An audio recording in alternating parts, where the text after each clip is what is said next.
السلام علیکم ورحمۃ اللہ وبرکاتہ۔ معزز سامعین کرام، آج ہم کچھ سوالات کے جواب دیں گے جو کچھ اسٹوڈینٹس نے جو ہیں وہ بھیجے، اور وہ ٹین ایجرس ہیں۔ جیسا کہ ہمارا پچھلا پروگرام ٹینس دین ٹاک، اسی کو ہم آگے لیتے ہوئے چلیں گے، اور اس میں ہم چھوٹے جو اسٹوڈینٹس ہیں، جو ینگسٹرز ہیں، جو ٹین ایجرس ہیں، ان لوگوں کے سوالات کے جو ہے وہ جوابات جو ہے وہ دیتے ہیں۔ یہ پروگرام شروع کرنے کے پیچھے وجہ یہ تھی کہ میں یہ چاہ رہا تھا کہ جو ہمارے ٹین ایجرس ہیں، جو ینگ جنریشن ہے، وہ لوگ جو ہے ہمارے ساتھ جڑے اور ہمارے ساتھ اس میں جو ہے حصہ لیں۔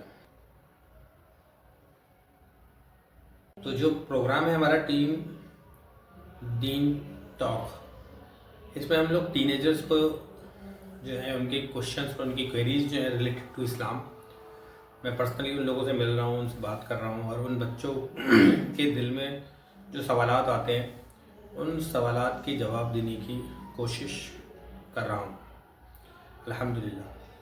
تو ابھی کچھ سوال آئے ہیں، یہ اسٹوڈنٹ ہیں جو گریجویشن کر رہی ہے، سبحانہ ان کا نام ہے۔ انہوں نے ایک سوال ہم سے کیا ہے کہ ہمارے نبی کی صلی اللہ علیہ وسلم کی جو ہے وہ پردہ جو ہے انہوں نے کب فرمایا تھا۔ بچے نے کچھ دوسرے طریقے سے کوشچن کیا ہے، بٹ نبی کریم صلی اللہ علیہ وآلہ وسلم جو ہے وہ تمام کائنات میں سب سے افضل و اعلیٰ ہیں، تو ان کے لیے وہ الفاظ استعمال نہیں کر سکتے جو ہم نارمل لوگوں کے لیے کرتے ہیں۔ آپ علماؤں سے بھی افضل ہیں، آپ اولیاء سے بھی افضل ہیں، آپ انبیاؤں سے بھی افضل ہیں، تو جو ان کے نبی کریم صلی اللہ علیہ وسلم کا ذکر اگر ہم کر رہے ہیں تو وہاں الفاظوں کی ادائیگی جو ہے وہ بہت سوچ سمجھ کر سوجھ بوجھ سے جو ہے وہ کرنی ہے۔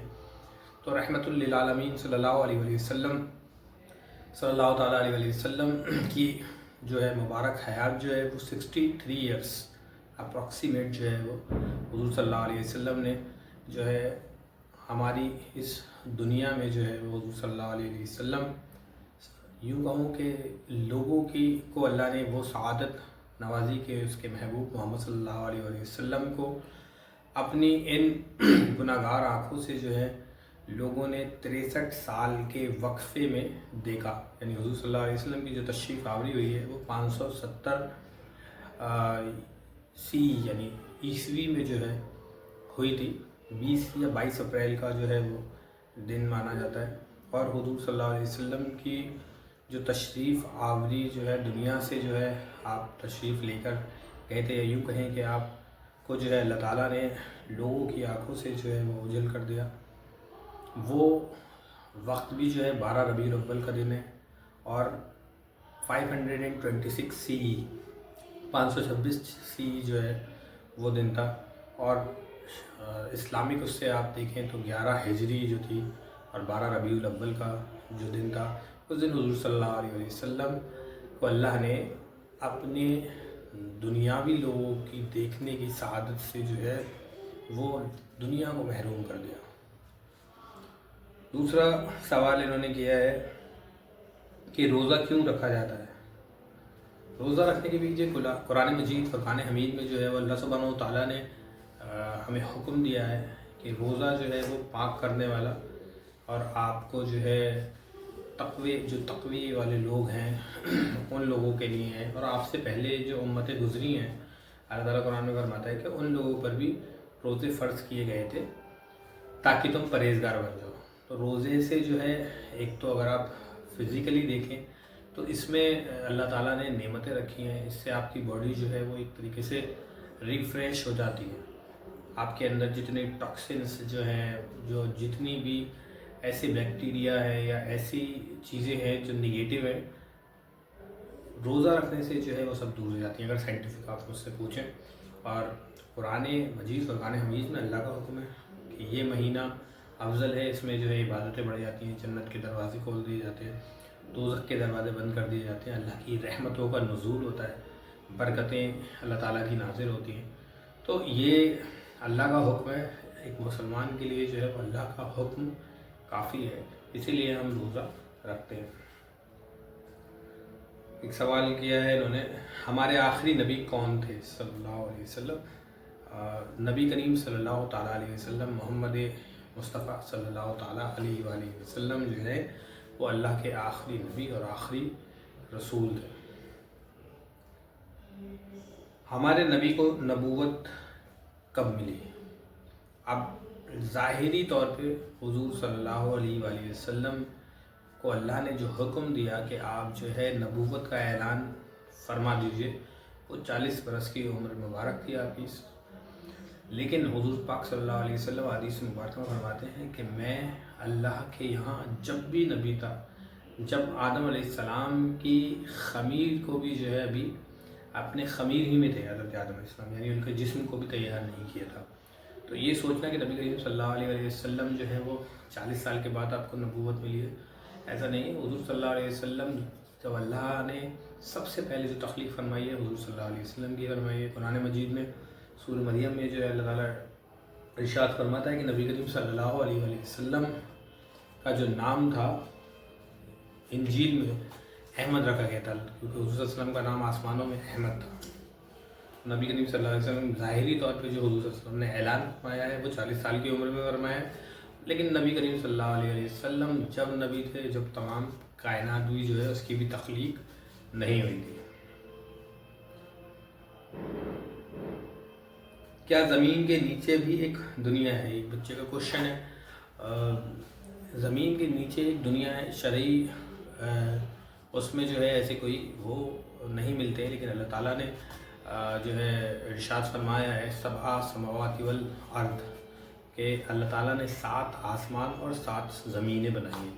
تو ظاہرہ ہے وہاں پہ کوئی مخلوق رہتی ہو، لیکن ہر مخلوق کو آپ اپنی نگاہوں سے نہیں دیکھ سکتے. جیسے زمین کے اندر جو سمندر ہے، اس کے اندر جو وہ رہتے ہیں، جو مخلوق رہتی ہے، اس مخلوق کو آپ نہیں دیکھ سکتے اپنی آنکھوں سے. آپ کو نہیں پتا کہ وہاں کون کون سی مخلوق ہیں. جب لوگوں نے سمندر کے اندر جا کر سائنٹسٹ نے جو ہے ایکسپیریمنٹ کیے اور وہاں پہ جا کے جو ہے انہوں نے جو ہے ریسرچ کی، تو انہیں پتہ چلا کہ یہاں پہ بھی ایسی کروڑوں جو ہے اسپیشیز رہتی ہیں. تو اللہ بہتر جانتا ہے، ایسی کوئی اسپیسیفک ہمیں نہیں پتہ. لیکن اللہ تعالیٰ فرماتا ہے کہ 7 سماوات اور 7 والارض، کہ اللہ نے 7 زمین اور 7 آسمان بنائے. تو مخلوق جو ہے وہ بہت ساری ایسی ہیں جو ہم دیکھ نہیں سکتے. جیسے ہمارے ہاتھوں میں جو بیکٹیریا ہوتے ہیں وہ ہم نارمل آنکھوں سے نہیں دیکھ سکتے، لیکن اگر ہم لینس وغیرہ لگاتے ہیں دوربین کی مدد سے جو ہے وہ ہم لوگ دیکھ لیتے ہیں، ٹیلیسکوپ کی مدد سے ہم لوگ دیکھ لیتے ہیں. تو اللہ بہتر جانتا ہے کہ زمین کے نیچے کون کون سی مخلوقیں رہتی ہیں. اور زمین میں کچھ ریسرچ کے اکارڈنگ اگر آپ سائنس کو دیکھیں گے تو کچھ میٹرز کی گہرائی میں جا کے بہت سارے مخلوقیں رہتی ہیں. جانور کچھ ایسے ہیں جو رہتے ہیں.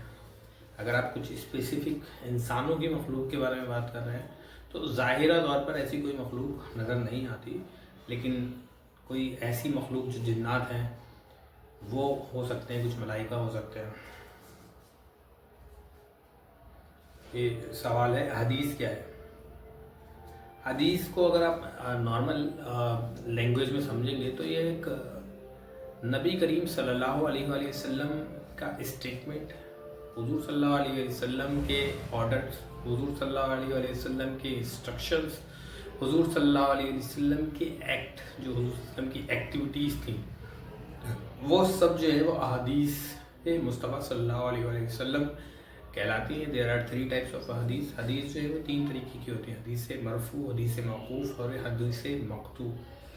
حدیث مرفوع وہ ہوتا ہے جس میں نبی کریم صلی اللہ علیہ وآلہ وسلم جو ہے وہ راوی ہوتے ہیں. حدیث مرفوع جو ہے وہ صحابہ تک جو ہے وہ اس میں وہ ہوتی ہے کہ صحابہ کی زندگی سے وہ لیے جاتے ہیں اسٹیٹمنٹ. اور حدیث تیسری والی جو وہ ہے اس میں جو ہے تابعین جو ہے وہ ہوتے ہیں. تو اب اس کی ڈیٹیلڈ اور بھی ہے. حدیث حسن ہوتی ہے، ضعیف حدیثیں بھی ہوتی ہیں، یا ستہ ہوتی ہیں. صحیح حدیثیں ہوتی ہیں، یہ بہت ہے. لیکن احادیث اگر آپ سمجھنا چاہتے ہیں کہ جو ہم نارملی عام لوگوں کے لیے جو ہے وہ یوز کرتے ہیں، وہ احادیث جو ہے وہ نبی کریم صلی اللہ علیہ وسلم نے کوئی بات کہی، کسی بات کا حکم دیا، کسی بات کا حضور صلی اللہ علیہ وسلم نے خطبے میں کہی، آپس میں بات کرتے ہوئے کہی، کسی کو ڈانٹتے ہوئے کوئی بات کہی، کسی سے اصرار کرتے ہوئے کوئی بات کہی، یا حضور صلی اللہ علیہ وسلم کی حیات طیبہ سے کوئی ایکٹ ظاہر ہوا، یا پھر حضور صلی اللہ علیہ وسلم کی زندگی مبارک سے جو ہے جو بھی جس طرح کے حضور صلی اللہ علیہ وسلم سے جو ایکٹیویٹیز ہوتی تھی وہ سب جو ہیں وہ احادیث ہیں. چاہے وہ صلاحتاً حضور صلی اللہ علیہ وسلم نے کہا ہو، چاہے حضور صلی اللہ علیہ وسلم نے آرڈر دیا ہو، کسی کو انسٹرکشن دیے ہو، خطبے کے دوران کہا ہو، وہ سب احادیث ہیں، انہیں حدیث کہتے ہیں. یہ سوال ہے کیا قرآن اور حدیث ایک ہی ہے یا الگ ہے؟ یہ بچے کا سوال ہے. قرآن جو ہے وہ اللہ کا کلام ہے، جو جن کو ہم نے 30 پاروں میں ڈیوائڈ کر رکھا ہے 23+ ایئرس میں. یہ اللہ سبحانہ و تعالیٰ نے اپنے محبوب محمد مصطفیٰ صلی اللہ علیہ وسلم پر جو ہے ایک کتاب نازل کی ہے، جو 23 سال کے وقفے میں حضور صلی اللہ علیہ وسلم کے اوپر جو ہے وہ نازل ہوئی. الگ الگ مقامات پر ہوئی، الگ الگ سچویشن میں ہوئی، جہاں پر کچھ مقامات الگ ہیں، کچھ مکے میں ہیں، کچھ مدینہ منورہ میں ہیں. تو وہ اللہ کا کلام ہے جنہیں ہم قرآن مجید کہتے ہیں. اس میں 30 پارے ہیں، 114 جو ہے سورتیں ہیں. پہلی سورت جو اگر ہم ترتیب کے حساب سے دیکھتے ہیں تو وہ سورہ فاتحہ ہے، جسے الحمدللہ رب العالمین سے جو شروع ہوتی ہے، اور قل اعوذ برب الناس پہ جو ہے وہ مکمل ہوتا ہے قرآن مجید فرقان حمید. تو قرآن جو ہے وہ سراسر اللہ کا کلام ہے. حدیث کیا ہے؟ حدیث پاک میں نے جیسے آپ کو پہلے بتا دیا کہ نبی کریم صلی اللہ علیہ وسلم کے اقوال، حضور صلی اللہ علیہ وسلم کے حکم، حضور صلی اللہ علیہ وسلم کی حیات طیبہ سے جو ہے جو چیزیں ظاہر ہوئی وہ سب احادیث مبارکہ ہے، حضور صلی اللہ علیہ وسلم کے جو اسٹیٹمنٹس ہیں. تو حدیث جو ہے وہ، قرآن جو ہے وہ اللہ کا کلام ہے، اور حدیث جو ہے وہ حضور صلی اللہ علیہ وسلم کے شرعاً حکم ہے. اگلا سوال ہے یہ کہ بسم اللہ کی کیا مطلب ہے؟ بسم اللہ کا مطلب یہ ہے کہ یہ اللہ سبحانہ و تعالیٰ نے جو ہے ہر سورہ پہ جو ہے وہ بگننگ میں جو ہے وہ اس کو رکھا ہے. اور بسم اللہ کا معنی ہوتا ہے کہ اللہ کے نام سے شروع، جو بڑا مہربان نہایت رحم والا ہے. In the name of Allah, who is most compassionate and merciful. یعنی اللہ کے نام، جب کوئی بھی کام شروع کرتے ہیں تو اللہ کے نام سے شروع ہونا چاہیے، یعنی اللہ تعالیٰ کو اس میں شامل کرنا ہے آپ کو. اگلا سوال ہے پنجتن پاک کون ہے؟ پنجتن پاک جو ہے وہ 5، پنجتن کا معنی ہے 5 تن. ایک حدیث قصہ ہے، نبی کریم صلی اللہ علیہ وسلم کے زمانے مبارک میں حضرت ایک، اس کو حدیث قصہ بھی کہتے ہیں، اور اس میں جو ہے نبی کریم صلی اللہ علیہ وسلم جو ہے حضرت فاطمہ الزہرا رضی اللہ تعالیٰ عنہ کے مکان میں تشریف فرما ہوتے ہیں اور کہتے ہیں کہ مجھے فلاں یمنی چادر جو ہے وہ اڑاؤ. اس وقت وہ چادر اڑ لیتے ہیں. امام حسن آتے ہیں، امام حسن علیہ السلام کو جو ہے اس میں لے لیتے ہیں، امام حسین علیہ السلام کو بھی اس میں لے لیتے ہیں، مولا کائنات کو لے لیتے ہیں، حضرت فاطمہ الزہرا رضی اللہ تعالیٰ عنہ کا وہ بھی اس میں لے لیتے ہیں. تو یہ 5 لوگ جو ہیں پیارے آقا محمد مصطفیٰ صلی اللہ علیہ وسلم، مولا کائنات حضرت علی مرتضیٰ رضی اللہ تعالیٰ عنہ، امام حسن علیہ السلام، حضرت فاطمہ الزہرا سلام اللہ علیہ السلام، اور امام حسین علیہ السلام. یہ 5 لوگ جو ہیں انہیں پنجتن پاک کہا جاتا ہے. قرآن میں بھی اللہ تعالیٰ نے ان کی جو ہے فضیلت بیان کی، حدیث مبارکہ میں تو بہت ساری فضیلتیں ہیں. تو یہ 5 لوگ جو ہیں جو حضور پاک صلی اللہ علیہ وسلم ہیں، آپ کے داماد اور چچیرے بھائی جو ہیں حضرت علی، آپ کی صاحبزادی حضرت فاطمہ الزہرا سلام اللہ علیہ، آپ کے نواسے امام حسن اور امام حسین علیہ السلام. یہ 5 لوگ جو ہیں وہ پنجتن پاک میں آتے ہیں۔ امام حسین کون تھے؟ امام حسین علیہ السلام، جیسا کہ میں نے آپ کو بتایا کہ یہ وہ شخصیت ہیں، وہ ذات ہیں جو حضور صلی اللہ علیہ وسلم کے نواسے ہیں۔ حضور صلی اللہ علیہ وسلم کی جو آل مبارک ہے وہ بھی انہی سے چلی ہے۔ فاطمۃ الزہرا رضی اللہ تعالیٰ عنہ کے صاحبزادے ہیں، مولا کائنات حضرت علی رضی اللہ تعالیٰ عنہ کے صاحبزادے ہیں، اور کربلا میں جو ہے 72 لوگوں کے ساتھ یزید کی بیعت نہ کی، لیکن آپ نے شہادت آپ کی جو ہے یزید نے جو ہے آپ کو شہید کر دیا۔ تو یہ وہ ذات ہے جو محرم میں مومن اور مسلمان جو ہے جن کے جلسے، جن کا ذکر کرتے ہیں، وہ یہی ذات پاک ہے۔ اگلا سوال ہے، ہمارے نبی کی پہلی بیوی کا کیا نام تھا؟ حضور پاک صلی اللہ علیہ وسلم کی جو پہلی بیوی تھی، جنہیں ہم لوگ ام المومنین کہتے ہیں، ان کا نام حضرت خدیجۃ الکبریٰ رضی اللہ تعالی عنہا تھا، جو سیدوں کی ماں ہے۔ تو نبی کریم صلی اللہ علیہ وآلہ وسلم کی جو وائف تھی، آپ کی عمر مبارک 40 سال کی تھی، حضور صلی اللہ علیہ وسلم کی عمر مبارک 25 سال کی تھی، تو آپ کا نکاح جو ہے وہ ان سے ہوا تھا، اور حضور صلی اللہ علیہ وآلہ وسلم ان سے جو ہے بے انتہا محبت فرماتے تھے، بے انتہا ان سے محبت کرتے تھے، ان کا ادب بھی کرتے تھے، ان کا احترام بھی کرتے تھے، اور انہوں نے دین کو جو ہے سینچا ہے۔ تو آئی ہوپ آپ لوگوں کو یہ سوالات کے جواب جو ہیں وہ پسند آئے ہوں گے، یہ پروگرام بھی پسند آیا ہوگا۔ انشاءاللہ اگلی بار ہم پھر نئے سوالات کے ساتھ حاضر ہوتے ہیں، تب تک کے لیے شب بخیر، اللہ حافظ۔